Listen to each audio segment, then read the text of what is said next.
Muy buenas noches. ¿Cómo están hoy a mitad de semana? Miércoles nuevamente.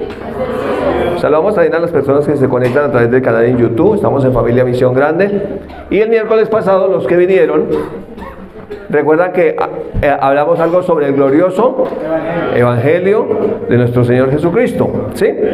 Y como no alcanzamos a terminar, entonces hay una segunda parte, posiblemente hay una tercera, y bueno, todo lo que predicamos es el glorioso Evangelio de nuestro Señor Jesucristo siempre, a eso nos llamó el Señor. Pero el texto que leímos está en Lucas, capítulo 4, versos 16 al 30. Hoy vamos a leer solamente el 18 y el 19, ¿listo? Para mirar, ¿se acuerdan que estamos viendo 7 aspectos del Evangelio del Señor? Entonces, antes de ir a leer el texto, hagámonos una pregunta. ¿Por qué es glorioso el Evangelio de nuestro Señor Jesucristo? ¿Por qué? Y para preguntarnos por qué es glorioso hay que preguntar, bueno, ¿y eso de la gloria qué es? ¿Será una china que después allá en la esquina, la gloria? ¿Sí? Entonces, cuando hablamos de el glorioso Evangelio, estamos hablando de que cuando el Evangelio es predicado, la gloria de Dios se manifiesta, ¿cierto? Entonces, ¿qué es la gloria? Es la manifestación de la presencia de Dios. En el original la palabra es doxa, ¿cierto? Significa la gloria pesada de Dios o la manifestación de su presencia. Entonces, cuando el Evangelio se predica o se enseña, la presencia de Dios a través del Espíritu Santo, ¿sí? Que lo representamos aquí de esta manera, ¿cierto? Se manifiesta. ¿Qué hace? Confirma la palabra. ¿Cómo la confirma? Con señales, milagros, prodigios y maravillas. Los primeros que predicaron el glorioso Evangelio de nuestro Señor Jesucristo fueron los primeros discípulos o los apóstoles. Cuando usted lee el libro de los Hechos, cuando usted lee las cartas, usted ve que el Espíritu Santo, ¿qué hacía? Confirmar la palabra con señales, milagros, prodigios y maravillas. Eso se llama gloria, ¿listo? Por eso también dice que nosotros todos, mirando a cara descubierta la gloria de Dios, somos transformados de gloria en gloria por el Espíritu de Dios a la imagen de Jesús. O sea que nosotros los cristianos debemos parecernos a Jesús. De hecho, la Biblia también dice que así como es el Señor, así somos nosotros en este mundo. O sea, no seremos, dice somos. Ahora, somos en el Espíritu, iguales a Él, ¿cierto? Semejantes a Él, en el Espíritu. Pero todavía estamos viviendo un proceso en el alma, ¿listo? Y el cuerpo todavía tiene que ser redimido. Bueno, entonces con eso en mente, vamos a ir a los 2 versos que vamos a leer, que es el 18 y el 19, hablando del glorioso Evangelio de nuestro Señor Jesucristo. Si usted no vio el primer video, entonces véalo para que pueda conectar un poco la enseñanza a la segunda parte. Entonces el verso 18 y 19 dice que Jesús, cuando se levantó a leer, él leyó este texto que es una profecía del profeta Isaías, ¿sí? Que dice: el Espíritu del Señor está sobre mí, por cuanto me ha ungido para dar buenas nuevas a los pobres, me ha enviado a sanar a los quebrantados de corazón, a pregonar libertad a los cautivos, vista a los ciegos, a poner en libertad a los oprimidos, a predicar el año agradable del Señor. La palabra clave aquí es la palabra evangelio. La palabra evangelio, que es una palabra que no fue traducida, al traducirla a nuestro castellano, la mejor traducción es buenas noticias. Entonces, cuando vemos aquí estos 2 versos que resumen lo que dice el Señor Jesús, habla de 7 aspectos del Evangelio de nuestro Señor Jesucristo. Número 1, o el primero, lo vimos, lo puse en rojo porque ese ya lo vimos. ¿Listo? Dice: el Espíritu del Señor está sobre mí. Entonces, ya vimos esa primera parte, que es que la unción del Espíritu Santo es para llevar las buenas noticias a otros. Que no podemos llevar el Evangelio. ¿Cuántos predican el Evangelio? Sí, usted que está ahí viendo en el video, de pronto predica. Ojo, no podemos predicar el Evangelio sin la unción del Espíritu Santo. Cuando Jesús resucitó, estaban reunidos los primeros cristianos, le dijo: no se vayan de Jerusalén, sino esperen hasta que sean ungidos con el Espíritu Santo. Esperen la promesa de mi Padre. Y dijo, pero recibirán poder cuando haya venido sobre ustedes el Espíritu Santo. Entonces, para predicar el Evangelio necesitamos la unción del Espíritu Santo sobre nosotros para llevar buenas noticias a los demás. ¿Listo? Yo no sé si lo dijimos, pero creo que dijimos que tal vez, bueno, sin hablar mal y con todo respeto, en la iglesia tradicional también leían el Evangelio. ¿O no? Que decían lectura del Santo Evangelio según Juan la tal. Pero sin la unción, ¿de qué nos sirvió? De nada. Entonces necesitamos la unción del Espíritu Santo, y si no, simplemente seríamos religiosos hablando solamente palabras. Segundo aspecto del Evangelio de nuestro Señor Jesucristo. ¿Para qué fuimos ungidos? Para dar buenas nuevas o buenas noticias a los pobres. Entonces, empiece usted a ver qué es Evangelio. Primera cosa que es Evangelio es el Espíritu del Señor sobre mí. Segunda cosa que es Evangelio, llevar buenas noticias a los pobres, darles buenas noticias. Tercer aspecto que es el Evangelio, sanar a los quebrantados de corazón. Para alguien que está quebrantado de corazón, la buena noticia es que sea sanado, ¿cierto? Número 4, ¿qué más es Evangelio? Que un cautivo sea libre, es Evangelio, ¿sí? Número 5, ¿qué más es Evangelio? Para un ciego, el Evangelio sería que pueda ver, que recobre la vista, ¿cierto? Para un mudo el Evangelio sería que pueda hablar, y si es sordo que pueda oír, ¿cierto? Número 6, a poner en libertad a los oprimidos. Para un oprimido, el Evangelio es que sea libre de esa opresión. ¿Se acuerda que Jesús lo dijo? Y está escrito en Hechos 10:38, que como Dios ungió con el Espíritu Santo y con poder a Jesús de Nazaret, y cómo esto anduvo haciendo bienes y sanando a todos los que oprimidos por el diablo. O sea que una opresión del diablo puede ser una enfermedad.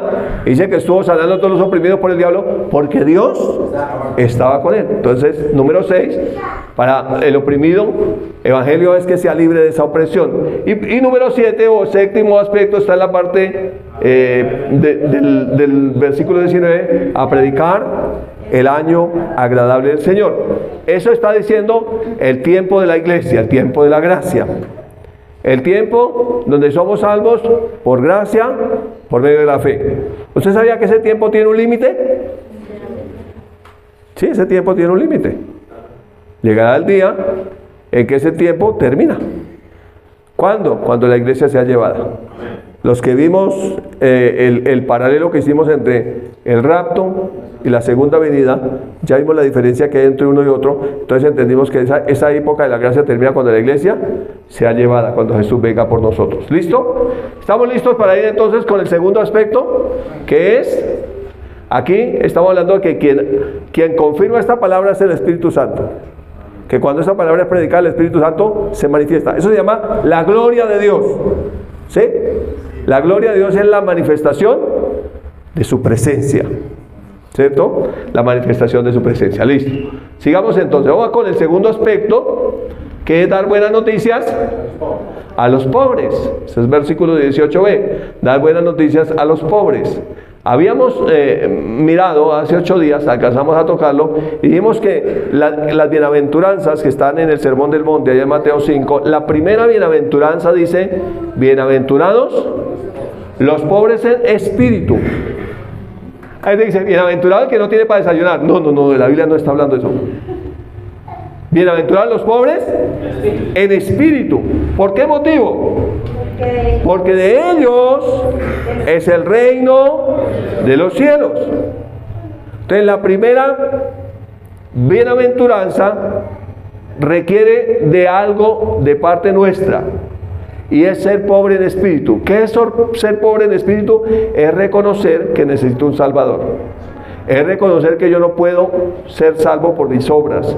Es reconocer que ninguna religión me puede salvar. Es reconocer que solamente Jesús lo puede hacer.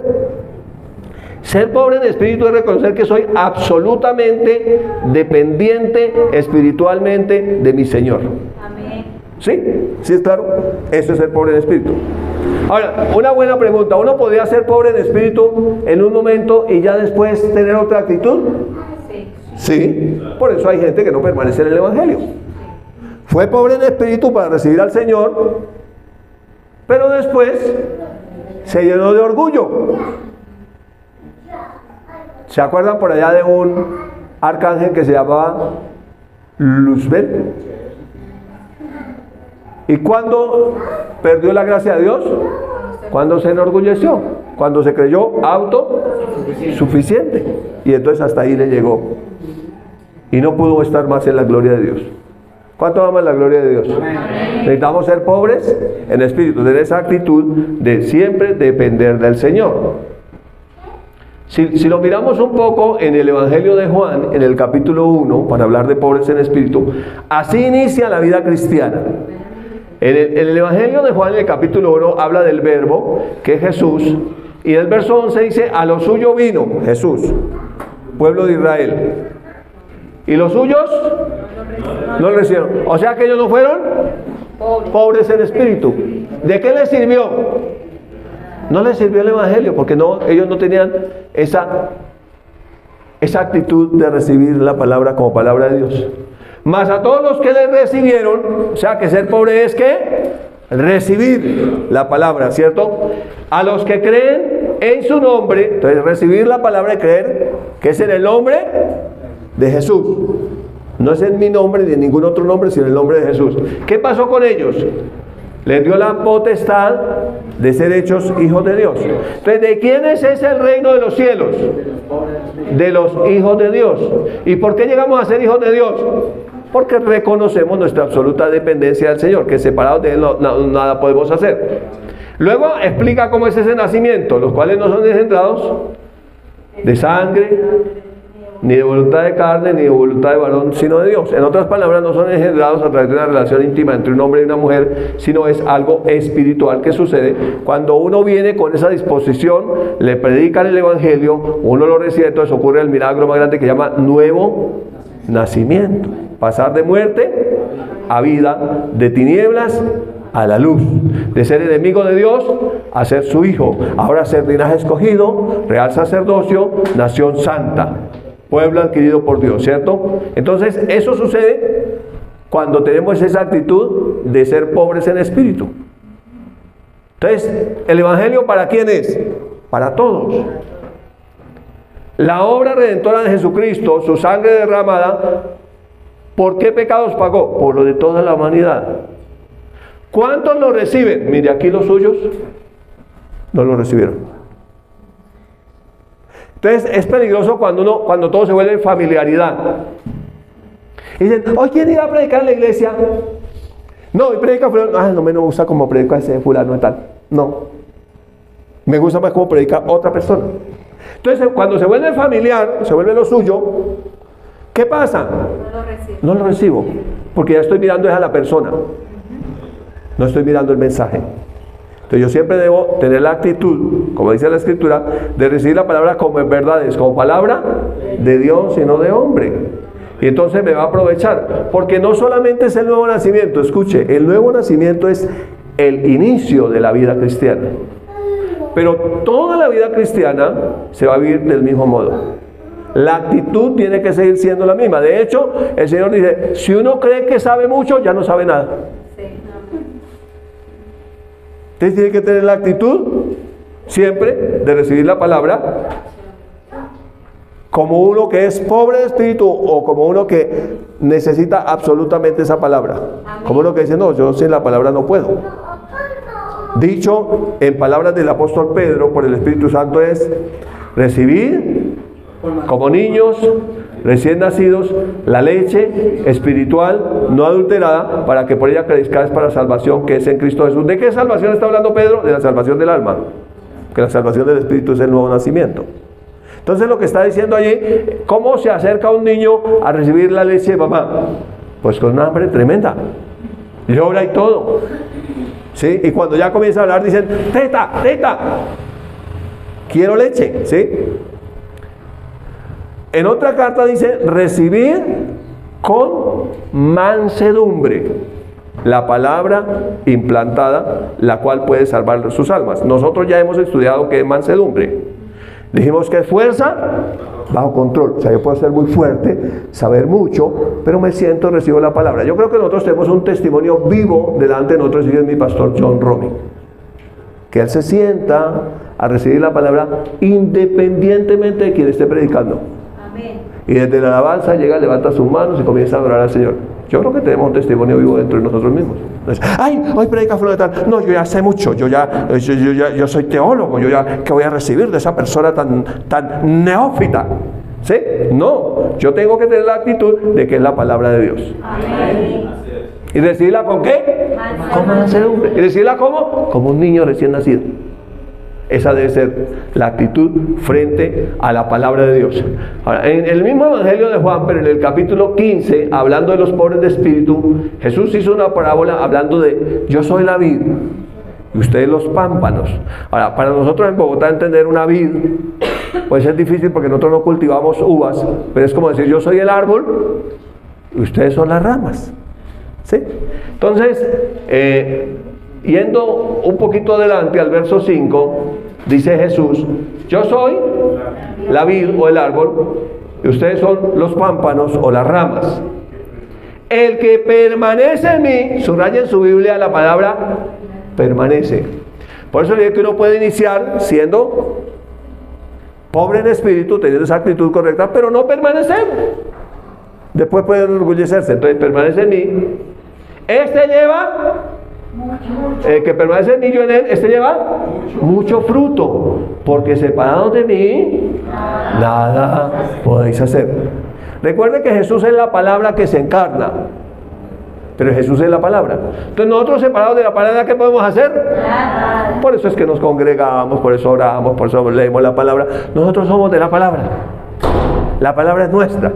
Nosotros estamos en la palabra, y sin la palabra nada somos y nada podemos hacer, porque el propósito que da al haber esa unidad entre Cristo, que es la cabeza, y nosotros que somos el cuerpo, o en esta parábola como nosotros como las ramas, es llevar fruto. Pero la clave para llevar fruto es permanecer. Escuchen, no es suficiente haber empezado, está muy bien haber empezado, pero es importante ¿qué? Permanecer. Mira lo que dice el verso 6, léalos conmigo, por favor. El que en mí no permanece, dice Jesús, ¿no? ¿Qué pasa? Será echado fuera como pámpano y se secará. Y lo recogen y los echan en el fuego y arden. A mí me impresiona eso que dice el Señor. O sea, el Señor dice: yo tengo algunas ramas que no permanecieron en la palabra y serán cortadas. Y yo no sé si cuando habla del fuego y arder, yo no sé a usted qué le suena, pero a mí me suena a infierno. ¿O a usted no le suena a algo así? Dice: el que no permanece en mí, como una rama, será cortado. Dice: se secará, será cortado, y los echan en el fuego y arden. Entonces, espiritualmente no tenemos vida sin la palabra, desconectados del Señor. No. Ahora, hay gente que dice: sí, yo soy de Cristo y permanezco en Cristo, pero no estoy unido a la iglesia, no me congrego. Y resulta que la iglesia es el cuerpo de Cristo. O sea, Cristo es la cabeza, Él es el árbol, nosotros somos las ramas. Está hablando de la iglesia. Entonces yo no puedo permanecer separado de la iglesia, porque la idea de Dios fue salvar a los creyentes por la locura de la predicación. Para los incrédulos, más para los que creemos, poder de Dios. ¿Sí? Entonces, la clave del segundo aspecto es ser pobre en espíritu y mantener esa actitud siempre. ¿Qué es ser pobre en espíritu? Es decir, ¿sabe qué? Yo sin la palabra no soy nada. Yo no puedo hacer nada sin la palabra. Yo necesito la palabra. Esto me recuerda una vez cuando Carol era pequeña, muy pequeñita era Carol, pero hablaba muy claro. Siempre nuestras hijas hablaron muy claro desde el año de nacidas, y chiquiticas hablaban claro. Y nos fuimos a un paseo, y esta tenía hambre, y nos buscaba, y buscaba a la mamá, y nosotros pues estábamos en una casa ajena. y ella pedía y pedía leche, pues tocaba ir a comprar la leche, traer la leche, preparar la leche, y hasta que se puso brava y le dice a mi esposa, es que no entiende que necesito leche. Esta más o menos debe ser la actitud de nosotros frente a la palabra de Dios. ¿Sí? Sí, que si a usted le dicen, ¿qué hace usted tanta? A mí me gusta como le decía un maestro huelellana, tanta culteadera. ¿Sí? ¿Por qué? Porque necesito leche. Amén. La leche espiritual, no adulterada, la cual puede salvar mi alma. Amén. La cual me puede hacer crecer. Esa siempre debe ser mi actitud. De toda la vida. ¿De cuándo? De toda la vida. Entonces tenemos que tener cuidado cuando viene alguna actitud de no recibir la palabra. ¿Se acuerdan de Marta y María? Sí. A Marta Jesús se le volvió familiar. ¿Sí? Se trataba de lo puramente natural, servir el almuerzo, servir la cena y ya. Pero María, dice Jesús, escogió la mejor parte. Dice que María, cuando Jesús llegaba allá, se sentaba a los pies de Jesús y empezaba a escuchar la palabra. Dice, María escogió la mejor parte, la cual no le será quitada. O sea, pueden quitarnos todo, pero la palabra no la pueden quitar nunca. Amén. Nada, ni nadie. ¿Listo? Gloria a Dios. Amén. Entonces el verso 7 dice, si permanecéis en mí, ¿no le parece que es muy recurrente la palabra permanecer? Y mis palabras permanecen en vosotros. O sea, no puedo permanecer en él si la palabra de él no permanece en mí. Y entonces luego hay una tremenda promesa. Pedid todo lo que queráis y os será hecho. Entonces la gente piensa que es simplemente pedir hoy y mañana es hecho. No, aquí está hablando del proceso de la vida del cristiano. Desde que comenzó hasta que llegó a ser anciano, hizo un inventario de toda la vida y dijo, definitivamente yo permanecí en el Señor y todo lo que le pedí mes tras mes, año tras año, cada 10 años, cada 20 años, he visto que todo lo que le pedí, Él me lo concedió, porque yo permanecí en Él y su palabra permaneció en mí. Entonces puedo decir, he acabado la carrera. Amén. He peleado la batalla. He guardado la fe. Entonces hay un galardón preparado para mí. Jesús lo trae. Pero aquí no está hablando simplemente que usted pidió hoy y mañana llegó. Está hablando de permanecer. Está hablando de toda la vida cristiana. ¿Sí? Es todo nuestro caminar en el Señor. Entonces por eso la Biblia habla de que sobre toda cosa guardada, guarda tu corazón. Que siempre tu corazón reciba palabra de vida para que pueda manar la vida de Él. Porque si no recibe palabra de vida del corazón, ¿sabe qué va a manar? La muerte. Porque ¿de dónde salen los homicidios, las borracheras, los adulterios? ¿No es del corazón? Porque el tesoro que hay en el corazón es lo que va a hablar la boca. Entonces, finalmente es de lo que nos alimentamos que va a hablar la boca. Por eso necesitamos nosotros tener una buena actitud frente a la palabra de Dios. Y la actitud correcta es, yo necesito la palabra. Amén. Yo sin la palabra no puedo hacer nada. Amén. Lo que más necesito como ser humano es la palabra de Dios. ¿Sí? No puedo estar sin la palabra de Dios. Sí, amén. Yo dependo de la palabra de Dios. No habrá reunión especial sin la palabra de Dios. Amén. El domingo que celebramos el cumpleaños de su niño, John, lo más lindo de la reunión fue que oramos por el niño. Y que oramos por usted y declaramos bendición sobre la familia. Y toda la familia, es lindo cuando uno ve que toda la familia se unió en ese sentir. Amén. Y me gustó la familia suya, pastor, porque son 5 varones y todos reunidos. Yo anhelaría tener eso en mi familia. Pero ¿sabe que no es fácil? Pero ¿sabe por qué creo que ha sucedido eso? Porque todos de alguna manera han tenido una actitud Sí, amén. de pobres de espíritu. De decir, sí, yo necesito del Señor.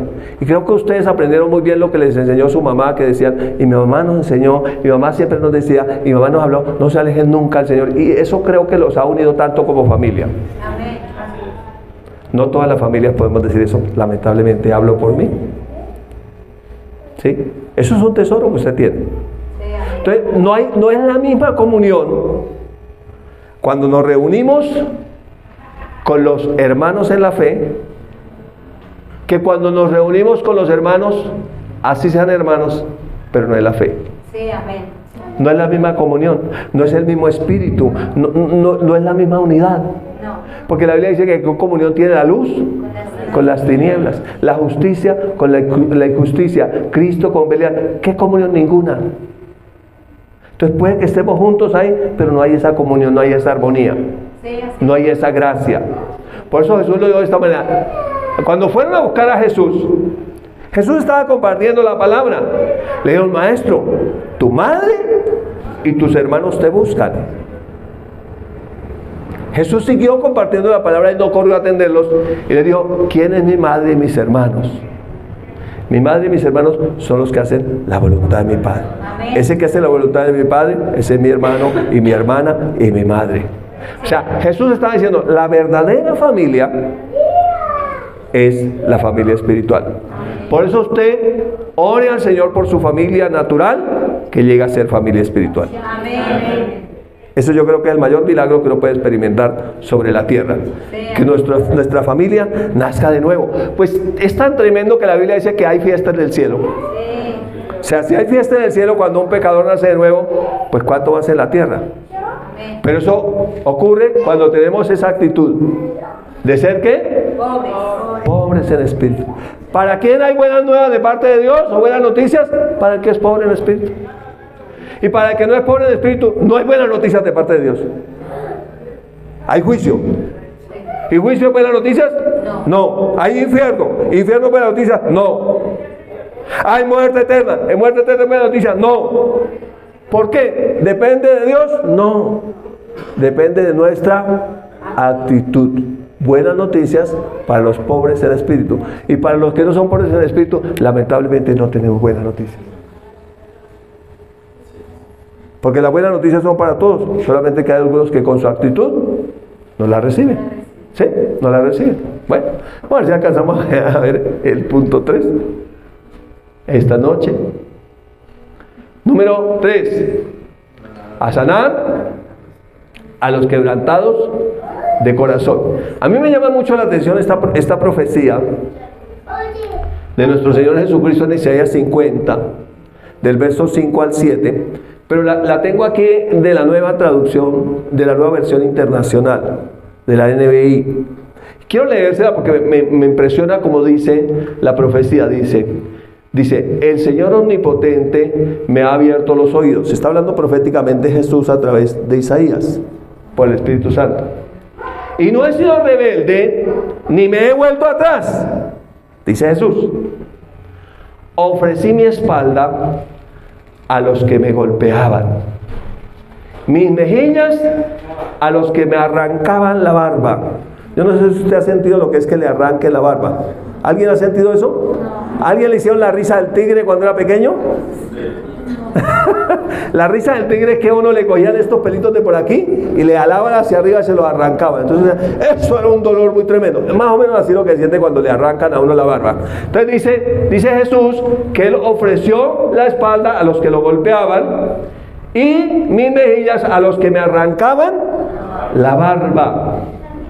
Ante las burlas y los escupitajos no escondí mi rostro. Cuando usted mira eso dice, Él fue quebrantado. Sí, Él fue quebrantado. Y por eso Él envía a sanar a los quebrantados de corazón. Si alguien sabe lo que es un quebranto, es Jesús. Mas Él, molido, fue por nuestros pecados, herido por nuestras transgresiones. El castigo de nuestra paz fue sobre Él. Entonces todo el peso, toda la copa de ira, todo el juicio vino sobre Jesús. No fue solamente los clavos. Usted se imagina la tortura de los golpes con un látigo legionario en la espalda que arrancaban. ¿Sabe lo que es ese látigo? Algo parecido es lo que grabó Mel Gibson en la película La Pasión de Cristo, que arrancaban la carne cada vez que azotaban.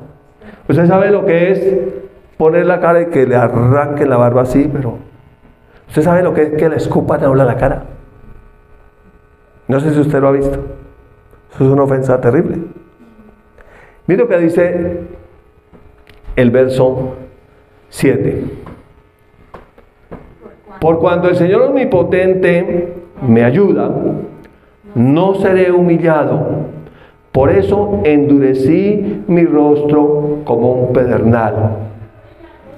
Y sé que no seré avergonzado. Entonces Jesús, cuando fue quebrantado, Él puso su rostro firme, duro, como una piedra.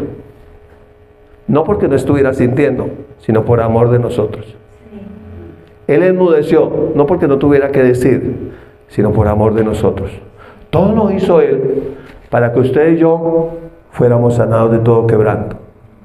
¿Sí? Cuando la Biblia habla de corazón, habla más que todo de la mente del ser humano. Y cuando usted mira a Jesús cargando la corona de espinas, usted ve que su cabeza sangraba y que hay una señal allí de las espinas en su frente, en su cabeza. Él fue quebrantado para que nosotros seamos sanos. Y la sanidad de un quebrantado de corazón empieza por el nuevo nacimiento y sigue por cambiar la manera de pensar. ¿Sí? Esa es la verdadera palabra arrepentimiento, que en el original es metanoia. Cambien la manera de pensar para que la manera de hablar sea cambiada. Amén. Entonces, esa escritura me impresiona porque Jesús lo que está haciendo es colocando su cuerpo para ser quebrantado. ¿Sí? Y dice, me ha enviado a sanar a los quebrantados de corazón. En Romanos 1:16 dice, porque no me avergüenzo del Evangelio, porque es poder de Dios para salvación a todo aquel que cree. Hay una condición para que el poder de Dios se manifieste, y es creer, ¿cierto? Al judío primeramente y también al griego, independientemente de la nacionalidad, el Evangelio es para todos.